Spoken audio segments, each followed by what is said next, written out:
Welcome to this week's episode of Cameron's Conversation. So I thought I would talk a little bit about something that's kind of all over the news right now, which is all about weight regain after the use of kind of weight loss drugs or GLP-1s. Like, that kind of, that's the language we'll typically see, right, that's been talked about. So let's talk a little bit about that. So what I'm not going to do is go into too much depth about, I'm sure people, and I will talk about this a little bit later on about the context where I think that these things can be positive and these things can potentially be negative as well. And like a lot of things, and as you'll probably pick up from me, there's nuance to this as well. I am not the coach that is going to stand there and say that I think they're the worst thing that's ever happened. Quite the contrary. I think there's context where that, like in most things, they're probably very, very useful. I also think there's context where they are not particularly helpful at all. But in this week's episode, what I'm going to be talking about is why potentially, when we're talking about this kind of like when they were saying, I think the headline was 4 times faster weight regain than after a diet or diet and exercise sort of protocol. Now, that's a pretty attention-grabbing headline that you could be on these weight loss drugs and regain weight at 4 times the pace. Now, if you are someone who is sitting here listening to this, or standing indeed, or walking, hopefully, listening to this, you might be thinking, well, I've done weight loss diets before and I've regained weight quite quickly afterwards. Regaining it at 4 times that speed would be utterly ridiculous. Now, I think it's a little bit premature because I think as time goes on, we will get more and more evidence exactly what the kind of weight regains are like anyway. But the first thing I always say is that a lot of people regain weight after diet for there's actually probably tons of reasons, right? But a few things that I often think that are things we can change ourselves are that there's no intention, right?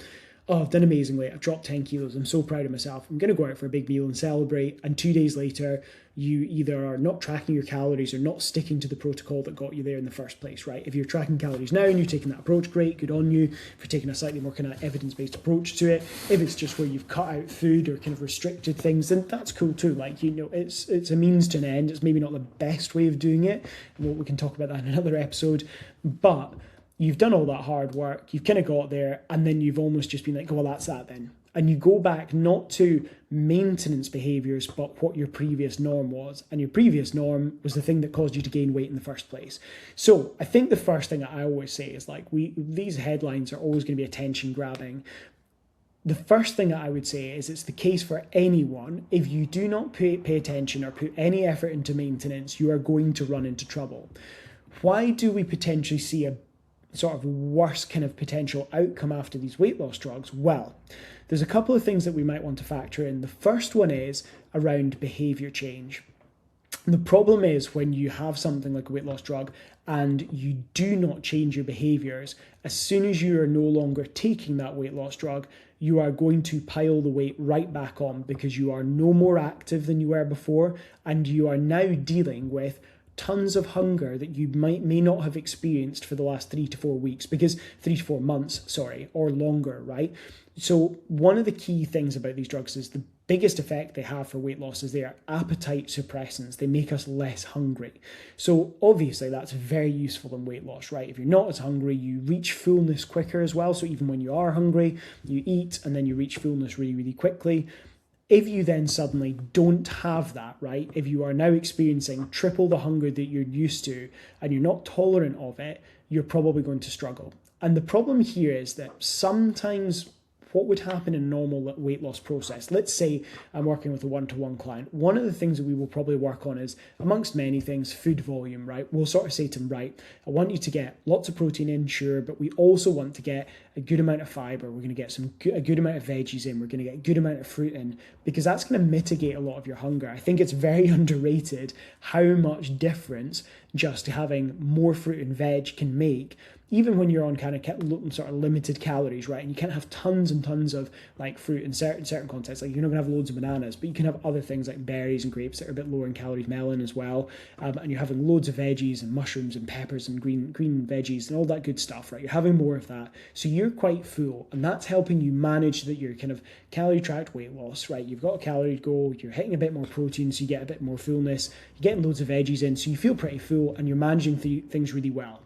When your calories then get upped, the chances are that if you maintain a good chunk of those behaviours, having more veggies, having more fruit, you're not going to be inclined to become an absolute snack monster, right? You're probably going to, if you have like a good meal with a good amount of protein in it and lots of veggies, you're probably going to act mostly like a rational adult most of the time. Not all of the time, because you're probably going to still have those temptations of being able to be a bit more relaxed because you've kind of finished your diet, but you've got a much better shot at it than someone who's potentially been on a weight loss drug that's heavily restricted their calories, because if they were to eat the same foods, they might actually run into a couple of issues.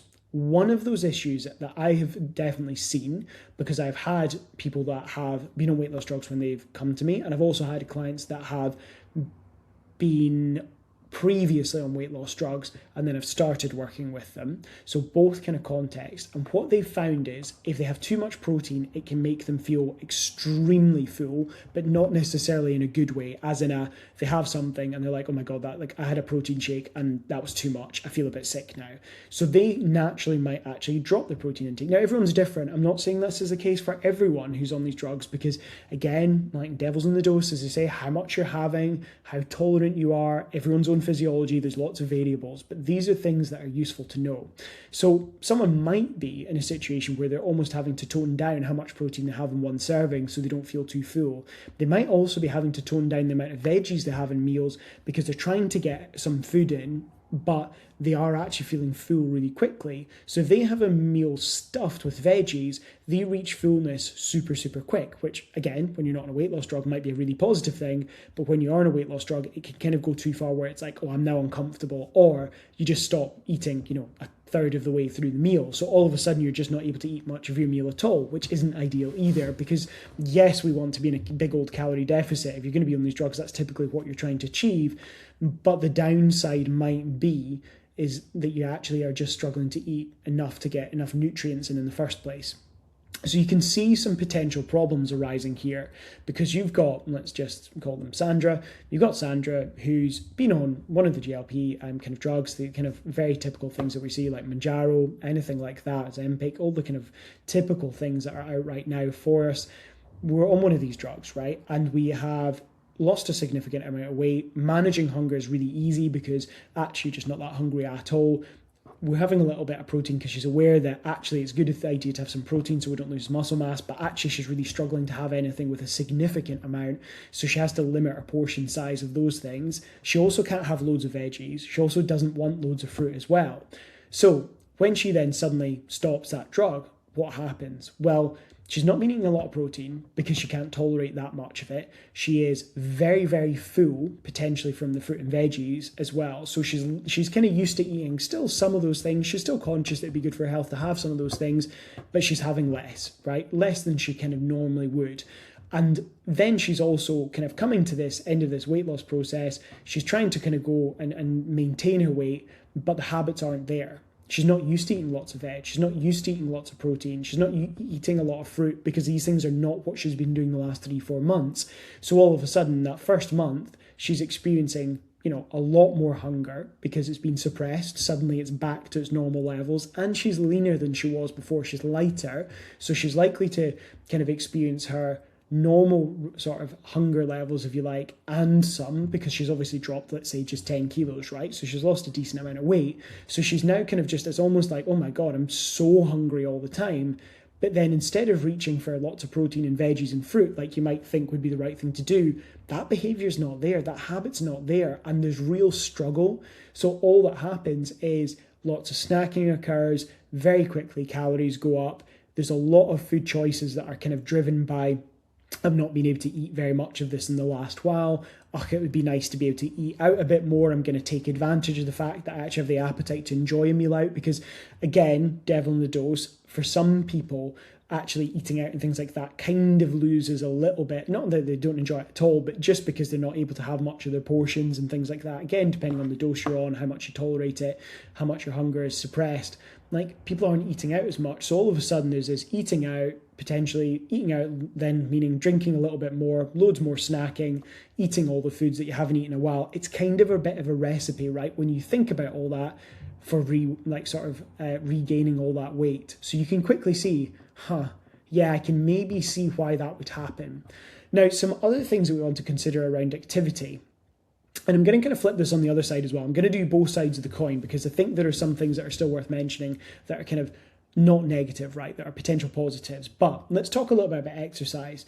This is the other thing that can come into this, is because we are able to constrain calories more easily when you're on these kind of weight loss drugs because your appetite is suppressed, often as not, you don't necessarily need a lot of activity. And if you have gone on a weight loss drug and you are finding that appetite is very much down and your calories are really low, let's just say sub 1,000, because you're just not that hungry and you just aren't that bothered, so you're dropping weight really quickly and you're quite happy to do that. Something that often goes down, unsurprisingly, is exercise, because although you are experiencing less hunger for sure, that doesn't mean that your body's bursting with energy, right? Those two things don't necessarily sit together, because actually, although your hunger's suppressed, your energy availability to your body is really low. So often with that, what you see is a drop in activity. So you've now got someone who's maybe a little bit less inclined to go out for walks, maybe a bit less inclined to exercise, maybe as well because there's still the strong association with exercise and weight loss. They think, well, I don't need to, right? Well,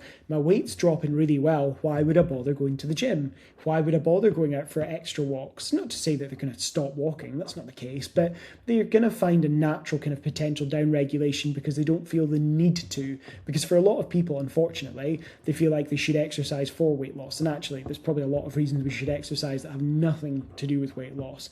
So of course, this kind of sets up a little bit more to that perfect storm. Is poor Sandra's come off, she's done really well, great intentions, but she now wants to eat out a bit more, so she's doing that and inhaling a lot more calories in kind of one sitting than she obviously would have been previously when appetite was suppressed. She's then also snacking quite a lot more because she's not got good habits around fruit and veg and protein. She's also dropped her steps, and she's still a little bit fatigued from dieting as well, and she's not super excited to suddenly run into the gym and start walking loads more because, well, she didn't need to for the last 4 months, so why would you need to maintain weight?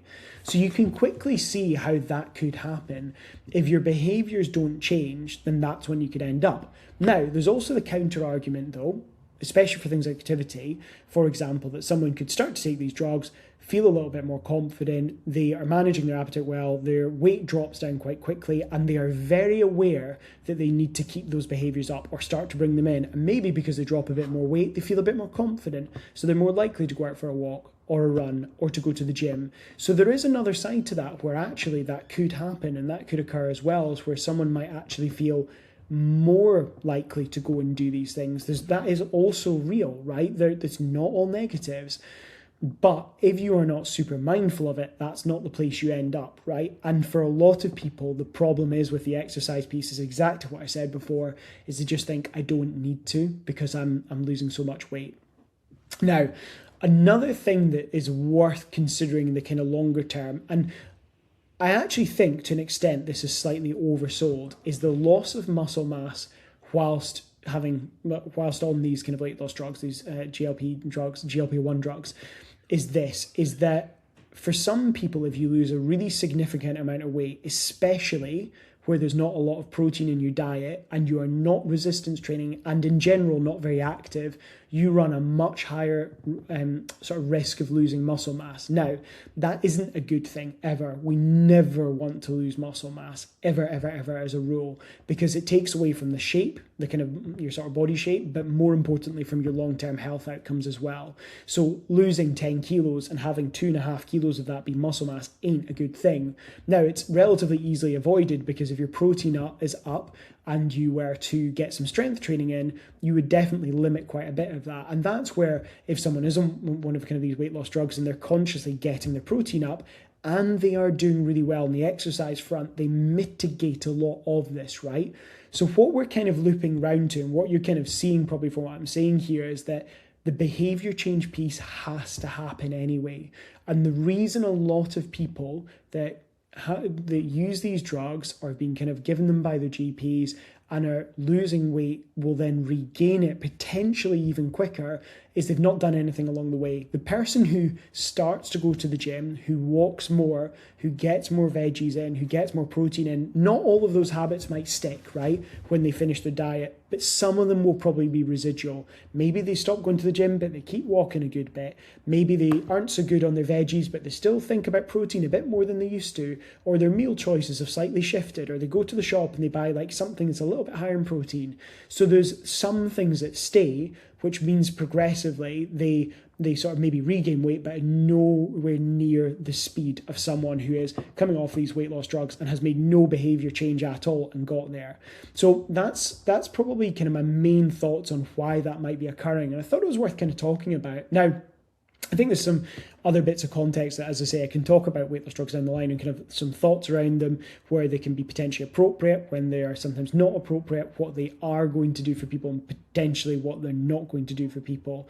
But what I would say is this, is that it's all about the behavior change. It for some people, they can be a kickstart. And there is an element of, for certain people, that they are at so much risk for their health that it makes a ton of sense for these things to be recommended. Like that's absolutely the case. I think this whole idea that it's cheating and blah, blah, blah is a very short-sighted way of looking at it for certain people in certain contexts. For the person who has 5 to 10 kilos to lose, or the person who's maybe got even just a bit more than that to lose, and that like they're kind of doing it purely for aesthetic reasons, that doesn't necessarily make a ton of sense at all, because there are going to probably be some long-term impacts of this, and there are like some side effects, right? Of course there are, but we're going to talk about that more in another podcast. But I do think that when we kind of think about this, when we're reading those headlines, it's really good that we analyse it, because for people that aren't on these weight loss drugs, there's still a lesson in there, is that, you know, we're talking about people regaining at 4 times the pace. We don't want you regaining weight at all. We want you to maintain it. How do you do that? Okay, well, the first thing you do is you stay active. One of the fascinating things about exercise and activity is that if you look at weight loss studies that show people who exercise more and have a nutrition intervention compared to people that just have nutrition intervention get similar results. Yeah, it's a bit faster, but it's not massive. However, on the other side of that, when we're talking about long-term maintenance, completely different game. You find that people whose activity levels went up during a weight loss phase and stay up have much, much higher rates of success with weight maintenance, which is the ultimate goal. Get the weight off, get in good shape, stay in good shape, right? That's what we want. So that's a really interesting kind of thought, I think, is, okay, it might be a bit average for weight loss, it helps, but it definitely doesn't hinder it. But exercise is not magic for weight loss. However, for weight maintenance, it might be a little bit magic. It really does make a big difference. It has a real impact. So that's something to consider. And I do think this is quite a nice way of kind of just thinking about it, is through the eyes of someone kind of using weight loss drugs, no behavior change. Well, hey, yeah, they probably are going to regain. And if you have, speaking to a client who's saying this as well, she's got a friend who's just come off of it and has gone right back to the behavior she had before and hasn't changed anything, isn't any more active, and is being super, super lax about it, then yeah, they're gonna regain that weight. There's almost no doubt, right? There's almost no doubt.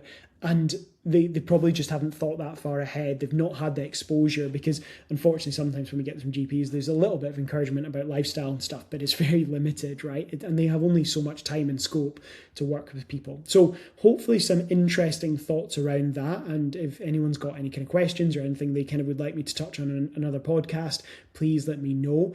If you are struggling a bit with your weight loss or you're worried, and you're maybe at the end of your weight loss journey and you're worried about regaining weight, then just have a wee look in the show notes for the link to one-to-one coaching. We can have a little bit of a chat and see if it's a fit for you as well.